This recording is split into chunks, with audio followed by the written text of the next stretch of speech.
We're at a very important crossroads in Canada right now regarding the state of copyright, definitions of fair use and fair dealing, and also, most importantly to this presentation, the rights of educators to use resources, information, and materials in designing an online course. The state of copyright law today in Canada is very much out of date. The last copyright bill to be passed was in 1997, over 12 years ago. This is before the iPod, Napster, BitTorrent, YouTube, PVRs, mashups, edits, remixes, user-generated content, open source, copyleft, and all the many social networking sites that are so mainstream today. The law is old and outdated and does not address any of the resources and opportunities for distance educators to create quality, dynamic, and useful digital learning spaces. This old law does not serve artists, copyright holders, consumers, citizens, educators, students, or really any 21st century participant well at all. The industry lobby groups in the U.S., such as the RIAA and the MPAA, wanted Canada to follow the U.S. lead on locking down copyrights with the Digital Millennium Copyright Act. This act extended copyrights of existing works, allowed digital rights management tools and locks to be placed on content, and provided legal means to sue infringers with stiff penalties and fines. It also did provide a blanket fair use clause to educators for use in a classroom throughout the U.S. Jim Prentice, the industry minister for the Conservative government, tried to pass this new bill, C-61, which was based on the Digital Millennium Copyright Act from the U.S. Quickly and very surprisingly, a counterforce emerged against this bill on Facebook, led by the University of Ottawa professor Michael Geist. He pointed out many of the flaws and helped organize and give a voice to the 40,000 plus members of this group that wrote letters and organized protests against this bill. It also died on the table when an election was called. It is now being organized by Ministry of Canadian Heritage and Official Languages James Moore and the Minister of Industry Tony Clement.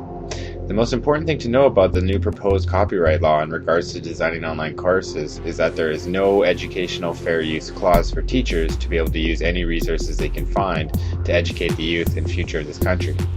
There is an all-trumping right of content creators and copyright holders to put super digital locks on their material, which cannot legally be bypassed for any reason whatsoever. This means educators cannot bypass a lock even if they have the rights to use that resource under the copyright law.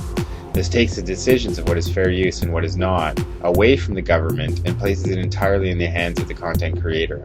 This also means people with disabilities will be unable to use assistive technologies to access these works without breaking the law.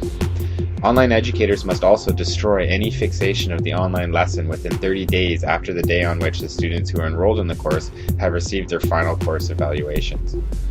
Online educators must also take, in relation to the communication by telecommunication of the lesson in digital form, measures that can be reasonably be expected to prevent the students from fixing or reproducing the lesson or communicating it other than as they may do so under this section.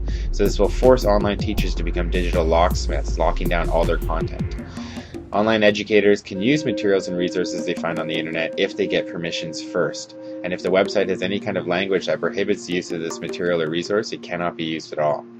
Now, the main problem with this proposed law is that it does not address anyone's needs, except for the big lobby industry groups from the US. No educators, archivists, librarians, or citizens, or consumers were consulted on what their rights should be regarding fair use and fair dealing. This law does not exist in the same reality we all live in, one in which Lawrence Lessig writes, "Copyright has always been at war with technology." Educators are not granted any rights in this law different than what a regular citizen could do. In fact, because educators are using these materials and resources in a public setting, they are restricted even more. This does not allow for the art of education to exist where teachers take the world around them and repackage it in a format and delivery that is accessible by their students.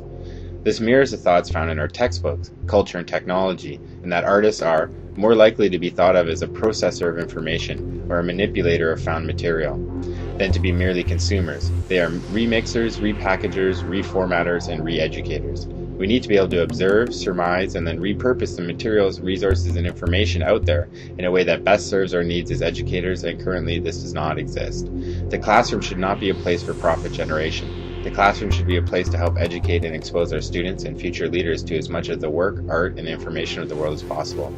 In the future, we will not have outdated print-based textbooks. We will not have chalkboards. We will not have overheads. We won't have DVDs or VHS tapes. All we will have will be the network and everything that is on it to remix, remake, and repurpose as we see fit.